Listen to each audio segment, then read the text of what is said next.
your mathematical operations. Now, at same time, if I want to use, I want more IO pins, right? I want more timers, more interrupt pins, more PWM pins. Then in that case, digital signal process are not suitable. Why? Because I know these lot features are not available in your single chip of your DSPs. So what I meant to tell is, you have lot of flavors, lot of options, all that is based on the requirement we'll have to use. Now, apart from now I studied about microcontroller and DSPs. Now, what about microprocessors? See, definitely, whenever there is a lot of operations to be done, we go for processors. And apart from that, for example, in case of a microcontroller, whenever I take any microcontroller, no matter which microcontroller it is, whichever powerful microcontroller it is, I will be able to use all possible peripherals which are on chip. Now, over time, if I have to add externally, then it is a burden, because interfacing them using communication protocols is lot. But in case of processor, you see, I will use powerful processor. I'll use a very powerful processor. Okay. So PowerPC architectures, so which is a very powerful microprocessor. Now, what I have, the disadvantage is I don't have peripherals. So for that processor, for example, for your ATM case, I cannot use to do that entire functionality. Your microcontroller is very much slow. I will not be able to meet that requirement. Okay. In that case, what I'll do is I'll use one powerful processor, and for that powerful processor, I'll use all possible external components. How much memory I want, right? And what sort of system I want, how many number of IO pins I want, right? What is a probable communication interface? I'll use everything externally and interface to the processor. The advantages, I am not compromising on the performance. Processor, I'm using the size of, I'm telling, if I want 1 GB, I'll use only 1 GB or 5 GB. Memory, I will not use 64 GB because it is standardly available in my microcontroller. So based on the application, I'll use all probable embedded components and make it one system. So what I meant to tell is, see, if my application is general purpose, in the sense I would not know what probable IO components what I want, I'll go for using a processor. Now, if I know I am not very much specific about my output performance, in the sense hertz and terahertz, that's fine. If I operate at the megahertz, which is microseconds also. But I want internal timers, because many times using internally is easier for user. For a programmer, using some components which is internally on chip is easier. So in that case, I'll go for second option, which is third cases. I use, for example, in my case, if I have more of mathematical operations, so then what I'll do is implementing of IAR. But I'll take one more example. For example, big data analytics, your bioinformatics. Now these are domains, bioinformatics using in medical domains, rather than using a powerful, it does not require a lot of IO device. Rather, it has huge data for which controllers are not suitable actually. What I will require is some processor which does lot of mathematical calculations very faster. So in those cases, what I'll do is I'll go for digital signal processors. So apart from is this all what I have? No, I cannot limit them. There are again. So another example, you see, next cases I have PLDs. Even before your microcontroller. Why can't you use a microprocessor for that application over there, like the bioinformatics? Yes. See, in microprocessors, I have a processing unit. Some cases, in case of bioinformatics, what happens is I have lot of mathematical operations like your convolution, shifting, comparing, differentiating, all these things. For these things, I will need some hardware blocks which does barrel shifting and MAC units, multiplication, accumulation. And where units are not part of a microprocessors. So for that, what we do is we go for DSPs, because that has. That's the thing, right?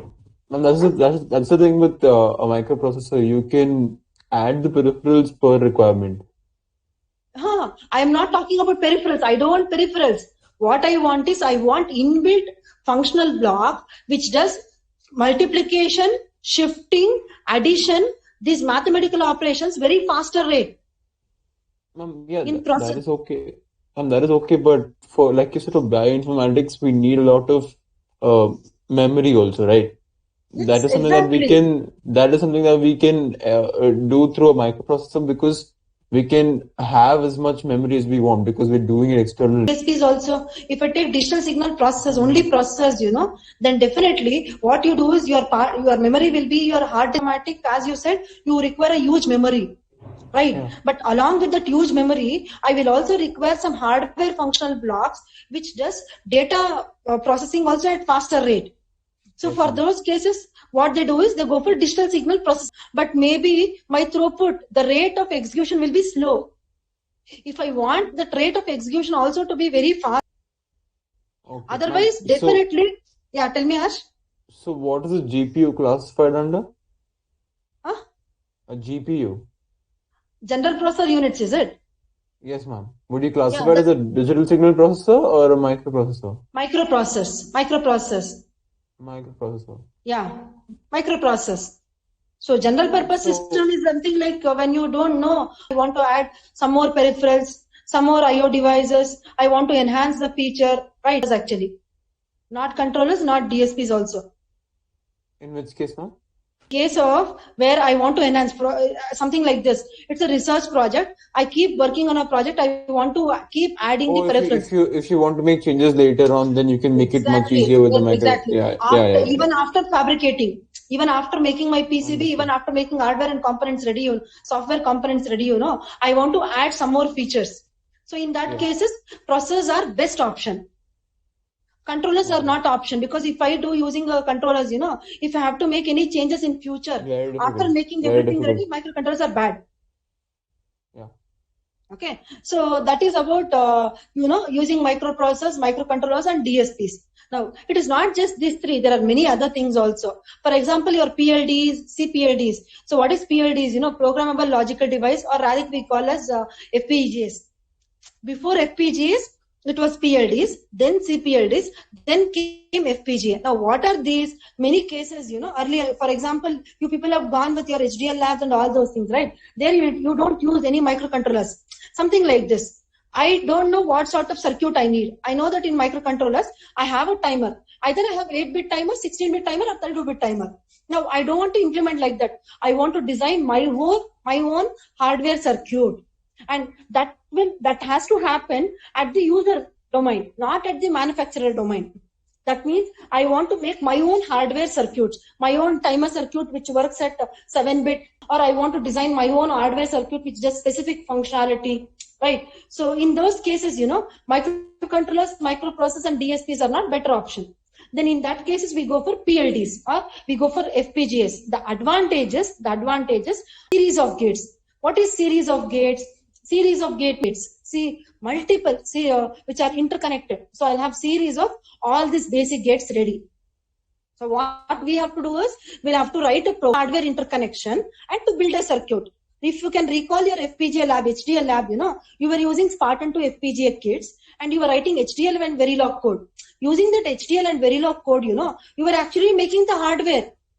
So you were using basic AND gates and OR gates and NOT gate circuits to build one timer, to build one counter, to make a adder circuit, to make a subtractor circuit, to make a ALU, right? That means you were designing your own design. You were actually making your own design by writing a software program which makes the hardware interconnections.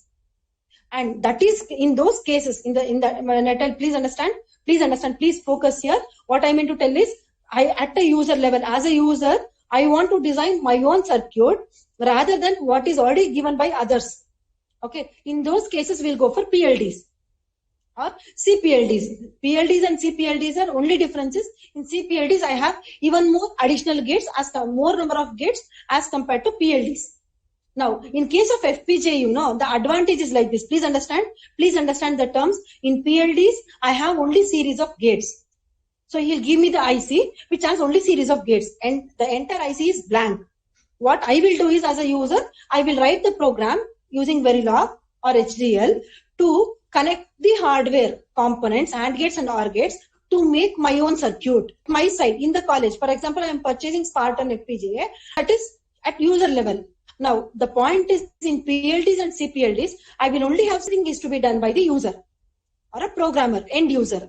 Now, many cases, what happens, for example, your timers, your interrupts, many clock circuits, So some circuits are very much prerequisite for any application. You take any complex application or a simple application, what happens is you will require some standard timers, clock circuits, right? ADCs. See, now these are all these things, what I'm telling, these things are very basic requirement. Apart from this, you will also require additional part. As a user, I want to design. Now, in case of PLDs, everything was blank. It was left to the programmer to design the entire hardware circuit for whatever he wanted. So he had to design a timer also, whether it is a 8-bit, 12-bit, 5-bit, anything. He had to design A to Z. Okay, but whereas in FPGA, it is not that case. The manufacturer has understood that many cases, some components are prerequisite for any application and some are very specific to the application case. Okay, in FPGA, the advantages, you have two of them also. In the case, it has some standard library also. Please understand my terms. I'm very clear. So in case of FPGAs, he has some part of the standard library circuits also, which is already connected, where the circuit is ready. Functional blocks are ready. The combination logics, or I'll call it a functional blocks are ready. And another part of a circuit has only series of gates, which are not programmed, okay, which are not interconnected. So the advantages for whatever standard I want are part of the FPGA, standard libraries. And other things, whichever I want to design on my own, I have another part of the series of gates, right, AND gates and OR gates, which are not connected, which are not designed. So I will use that part of a circuit to design my own specific circuit, my own functional block. So now the advantages for a user, I get standard things also, and I can do specific things also. Right now this is the advantage of FPGA. Now again, FPGA, please understand, FPGA could also be one of the core. FPGA is also one of the core based on the requirements. For example, for some defense cases or for some projects, what they do is they use FPGAs rather than microcontrollers and all that. There they have, some part of the circuit to be very specific, customized design in the sense based on specific application cases. So for these cases, they use FPGAs. So the advantages, yes, sir. But this is where you can, this is where there's a difference, right? DSP, microprocessors, and microcontrollers. In these cases also, you can make your own APIs if you wanted to. No, not just APIs. Understand? In case of PLDs and FPGA blocks, which are not designed for any functions at all. Whereas in case of a microprocessor, functional blocks. Yeah. Okay. Yeah, but whereas in microprocessors and controllers, it is not so. You have every hardware components ready. All that is, you will only write as, please understand, in case of microcontrollers and your external ICs, whatever you use, the functionality is defined. The functional block to write a program to use them, but you cannot modify them. Please understand my terms. Very nice, actually. The doubt is good. So in case of microcontrollers and processors or DSPs, you have hardware functional blocks ready. For the user, what is left is to use those hardware functional blocks by writing the software program. But please understand, I cannot modify them, but I can use them. This is all what I can do with respect to controllers and processors and whatever I'm talking about. But in case of PLDs, it is not so. In case of PLDs, I have the hardware which is not designed to do any function. So I will be able to make my own hardware function by writing software program. Remember, if you can recall your procedure for dumping your VHDL program to the hardware, you had, boundary circuit, you were dumping, it was asking if you want to synthesize, right? If you want to scan, then bypass, right? When you were doing that entire process, what it was doing is, your HDL program was converted to the netlist and it was actually making the hardware interconnection on that FPGA. That means you are actually specifically designing your own hardware functional block using software program. That is the beauty of this term called as programmable. Programmable means by writing a software program, you are designing the logical devices for doing the specific functions. Okay. Now, in case of PLDs and CPLDs, everything is blank and everything is fresh. In case of FPGAs, you have standard libraries also and you have logical devices also. So if you want standard cells, you use a standard library cells, and you want to design specific cases, use another part of a circuit for designing. That is the beauty of FPGA. Is my point clear till here? Anyone, so that I will be able to convey what I wanted to actually make you people clear. Any doubts? Any doubts? The reason why FPGAs are used for defense applications is because defense applications require a lot of redundancy and a lot of extra hardware to make sure that the systems are perfectly. One more thing is security. See, many times they don't want to leak out their hardware functional blocks, right? If for a defense case, if they are using some standard microcontrollers, then each one of them will get to know what probable hardware they are using, right? It's easy to reverse engineer, basically. Yeah. Yes, exactly. That's the reason for defense cases and ISRO, these, DRDO, ISRO, and all those cases, those companies or those industries, those institutes, they don't use most of the times readily available things. They make their own things because they want to make everything hidden. It is so secured, right? And some cases, yes, sir. Understood. Yeah. Okay. So this is the purpose of actually using your PLDs, FPGAs, and all those things. And apart from that, there are some ICs which are called themselves as application-specific ICs. For example, for cars and all that, you will not. They use general controllers also. Apart from that, they use specific ICs designed for specific applications. So, and those ICs are actually called as ASIC. So these ICs have definite functional blocks which does only those jobs. For example, the ICs designed for car application, they're only suitable for car. They cannot be used for either general purpose microcontrollers, or they cannot be used for any. Please understand, I'm taking one case study, that's all there. So what I'm going to tell is there are ICs which are designed for specific applications itself. So in those cases, those ICs are suitable only for those case studies, and those are called as ASIC. Again, you could are left at the end user level, but ASIC, ASIC ICs are used for, they're already designed, the functional blocks that are very unique case of an applications, they're all part of IC in the case of ASIC, and they come embedded within the chip. So now they're used only for that particular application, and those are that category is actually called as ASIC.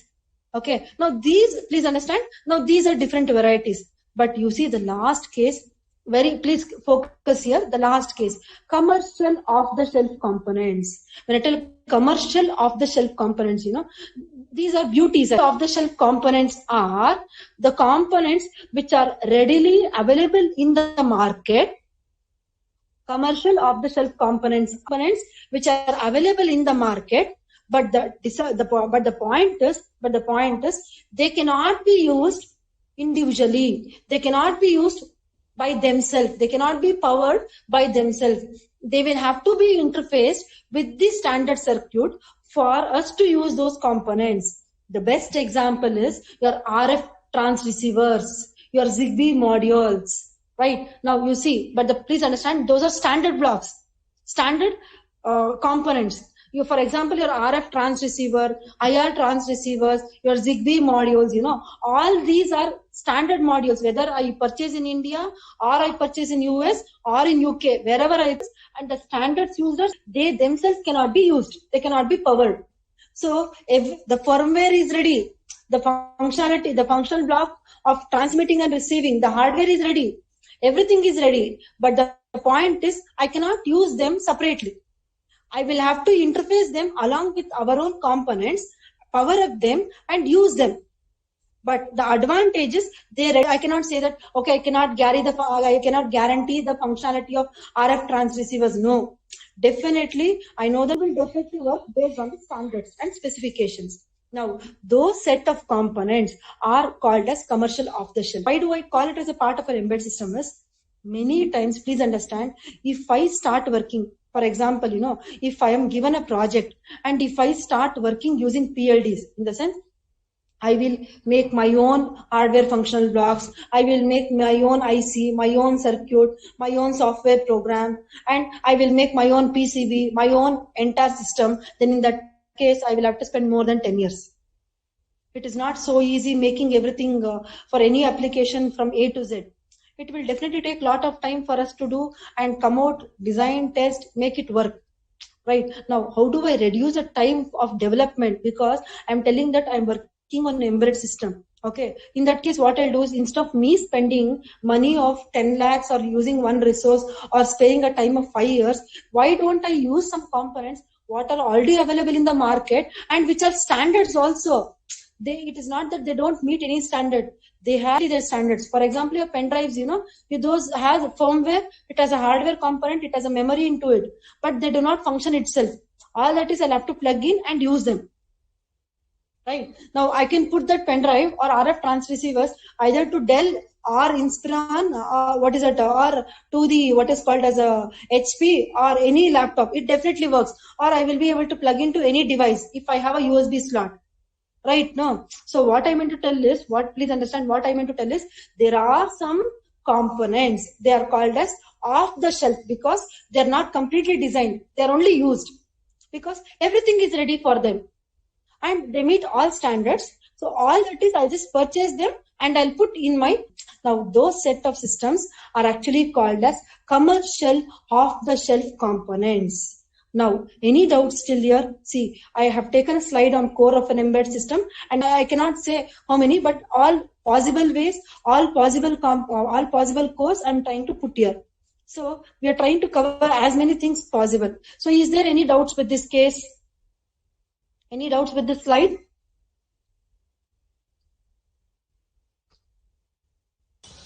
Ma'am, but in case of microprocessor also, you'll need a processor. It's the same with the commercial off-the-shelf components also. So what is the difference? The difference is, when I tell commercial off-the-shelf components, I'll not get everything right. I'll not get everything. Commercial off-the-shelf component could be one part in your embedded system where you're using microprocessor. So I'll use a microprocessor, I'll use RF transceiver, I'll use external memory E3MBEDDED IC, I'll use one flash IC, and I'll use one Zigbee module for communication protocol. Now, these Zigbee module, RF transceivers are called as commercial off-the-shelf components, whereas your microprocessor is called as one core, which does processing job. Okay, so the microprocessor has all these in one core itself, but in this commercial thing, you will have separate. What? No, Kaushik, wrong. What is your microprocessor? What is your part of a microprocessor? Tell me. What is the internal function blocks of microprocessor? You have registers, you have memory and like... All that. No. Your microprocessor only has ALU. It has only CPU registers. It has bus. That is all it has. It has devices. It is not having... Right? No. Everything else is off the chip actually. Yes, ma'am. So your interrupt controllers, everything is external ICs. So in all that external components, whatever I'm introducing to microprocessor, one probable component also could be your cards. Yes, ma'am. Understanding my point? With microprocessor, one probable component could be your parts, commercial off-the-shelf components, because those are standard available components which can be readily used. I don't have to, please understand, I don't have to write any program to RF transceiver to send and receive the data. But I will have to write a program, microprocessor, to send and receive the data. Because RF transceiver hardware module is ready to send and it does its job. All that is on the processor, I will have to write. Okay. I will be able to use the available components for a core. But these are readily available, which can be connected and used directly without any modification. Is my point. Without any modification, you will be able to use them. So any doubts still clear? That's fine. Please ask me any sort of a doubt. It is okay. But make sure that your basics are clear. In evaluation board, evaluation board is not just, it's one embedded system. Your evaluation board can have ARM microcontroller. It can have a simple 805. Right? No. Right. But in that evaluation kit, whatever components I use, RF transceiver, Zigbee module for wireless communication, that is cards. But external memory IC, those are all peripherals. But whatever I'm talking about, ARM core or your microprocessor or your FPGA is your only core of an embedded system. Yes. Is my point clear? Yes, ma'am. Able to follow what I say, right? Yes, ma'am. Yes, ma'am. Yeah. Okay, fine. Now, as I said to you, please listen here. Please listen here. So I Ma'am, we told have you a that. class now, ma'am. So it's DSP. 10:03. So these first hour Yes, ma'am. classes are very bad, man. I don't like this first hour. Okay, fine. So we'll stop the class for now. So next class I'll take about sensors. Okay. Okay, ma'am. Yeah. Thank you, ma'am. Thank you.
Okay, shall we start?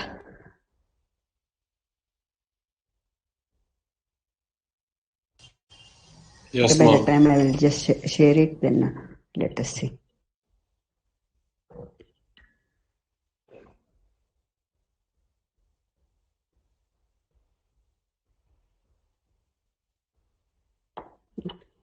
Are you able to see the screen? Yes, ma'am. Okay. So we'll start. By the time, let them join, because today's class we will see. We'll try slightly directly. We'll go to a machine learning topic and different types of machine learning and what are the how to develop a model. All those things we will see, and tomorrow's class will go to a linear regression. So the way we planned this, 3 days I will be taking theory part of that one, and 2 days programming Holla sir and Mahendra sir will be taking, because for all those things, whatever the programs it's required, those two will handle the programming part of that one. Though most of you have taken the machine learning courses in various from different online courses, but still, if possible, just to attend, and if any takeaways are there, you just note it down and work towards for better algorithms. That's what I can. And as most 50% of them have not taken these courses, so at least I have to start from the basics. So I'm assuming that you are newcomer to this machine learning course, and in that way, I would like to teach. So those who have taken, it may be boring, but still bear it with me. And but you just look for maybe how to improve the accuracy, or how some of the things, mathematical points where you missed it in your online courses. Try to take those points with you. Okay, let us start with this one. This is a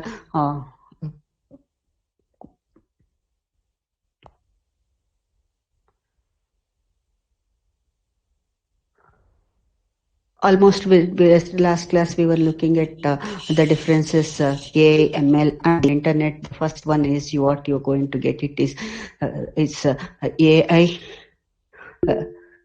Where it is, okay.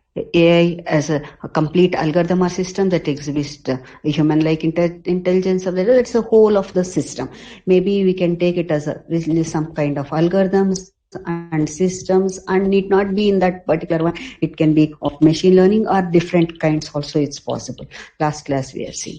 And when it comes to machine learning, what you have to understand is machine learning is set of algorithms that have the capacity to learn to perform some task, such as maybe prediction and classification and kind of estimation, kind of this one. Whereas when it comes in this kind of machine learning, it is set of algorithms only. Whereas when it comes to deep learning, this one, you can take it as subset of machine learning, but it is some kind of networking where automatically it extracts the features and it develops the network using however our brain works. In the same way, this deep learning network also, it works in this particular one. So maybe one or two classes I will take you to this deep learning part, but let us first learn what is this machine learning part, how we are going to develop the set of algorithms. That is the one in this particular class, let us say. So this machine learning one in 1959 by Arthur Samuel, and when you look at this, it is a study of algorithms and statistical models, where whatever computer system, we are making the computer system to perform that particular some kind of task it is required. So what is that computer, making the computer program to learn? There are things what we are going to make it learn is, it's going to learn from the experience to conduct some task based on some performance measures. So here, this is maybe by Mitchell, it's defined a computer program or machine learning by Mitchell in 1997 as it is performing some task. The task may be a classification or a regression or a prediction or some kind of task. On what basis these tasks? It is based on what is the performance measure, whether that task is what is the error or what is the accuracy or what is the performance measure. Based on the performance measure and how we are going to perform. So that is based on some kind of experience. So let us see more on that particular one. So here when you look at this, it is, we can take this one as a probabilistic model or a mathematical model. So most of the ML algorithm, not most, all the algorithms based on the probabilistic model. The reason for this particular one is the data what we are getting for this, the input data is random in nature. So as the data is random in nature, so here the model what you are going to develop is a probabilistic model. So let us more look into what is probabilistic model. So here when the input to this any computer or any machine learning algorithm is the data. So here, as we just mentioned in this one, it is a study of algorithm to improve the performance at some task with some experience. So the whole of this computer programming or whatever the system you are going to develop or algorithm you are going to develop in this one is the criteria is optimize the performance criteria. And here in this, while optimizing the performance criteria, we will take the input some kind of statistical models. So that is, we are going to take some inference from the samples we are going to find out. So here when you look at some kind of this algorithm, so there is this training set, and there is an algorithm. This is a machine learning algorithm or any algorithm from the training set is going to understand, and once if it understands the algorithm, so we'll get a hypothesis test. Let us look into that one, hypothesis test. So once the algorithm learns and once ML with hypothesis is ready, and when you substitute any of the training test data, so from the test data, when you give it to the hypothesis test, you'll get the estimated price of that one. So the basically machine learning algorithm, this itself will give you a complete understanding of this one. So there is a lot of data is present. So here pour data into a big pile of linear algebra, collect the answer. On that answer is not, if answer is wrong, then stir it till you get it. So the stirring process is nothing but some kind of iterations. So here some add data and stir the data, and you try to get whatever is required, maybe the prediction or maybe the whatever the answer is required. If the answer is not proper, that means if the performance measure is not correct, still you do the process. So this process you repeat till you get a proper answer. And need not be proper answer till the error is minimized or till you meet the performance measure. So here when we look at this particular one, as I mentioned, there are 3 points which we are going to look at. One is the task, one is the experience, one is the performance measure. So let us look at what is each of this particular one. Once again, I'll go back to the definition of that one.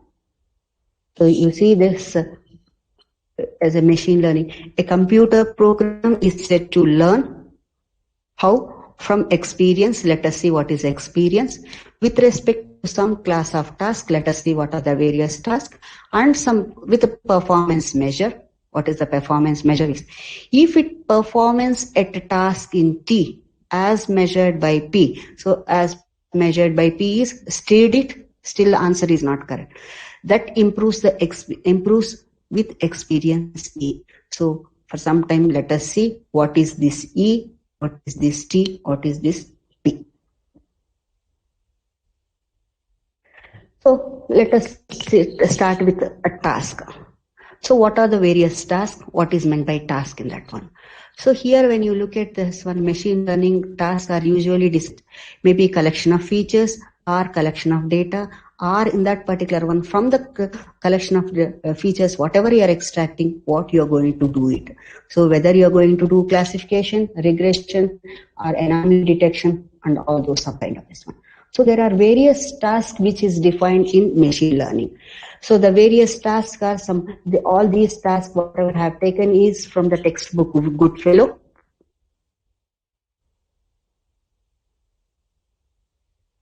From the Goodfellow textbook. It's a deep learning textbook by Goodfellow. So these points, whatever I have taken, I'm going to just give it in these 2 slides or 4 for next few slides I've taken from the Goodfellow textbook, which is one of the very important textbooks, are well-defined textbooks, we can tell, for this machine learning and deep learning one. So in that, with the various learning tasks are maybe the classification, or regression, or transcription, machine translation, or structured input, anomaly detection, synthesis and sampling, and imputation of missing values. Or all these tasks we can take it as some kind of applications also. So here when you look at the classification problem, it may be object recognition. So it may be from 2D image object recognition, about recognizing the objects, or automatically tag people in photo collection. So it can take us machine learning some kind of application also. And this particular regression one predict a numerical value from something, or predicting the future value prices of this one. So maybe stock market prediction, or any kind of prediction, any future prediction based on some kind of past data. So any prediction analysis, that one as a regression analysis, or that one as a task, or that is one kind of application. So for that one, which model you are going to use it, or what is experience you are going to do it for this to achieve this particular task. That's what we are going. Or one more application when you take it, it's the transcription, that is from unstructured data into discrete as textual form, that is optical character recognition, that is nameplate recognition, or you take maybe an envelope pin code recognition. All these things, it comes as a optical character recognition, or image to text, or text to image, or a speech recognition. So this is also a machine learning task or machine learning application, and that particular one we will see which algorithms we can use for this part. And one more one is a natural language processing, maybe from one language conversion to other one. So language to language conversion of this particular one. And this also, it is a part of one of the tasks or one of the applications of this one. Next one is structured output. So here in this one, piecewise segmentation of images or image captioning. So image captioning, automatic image captioning, whether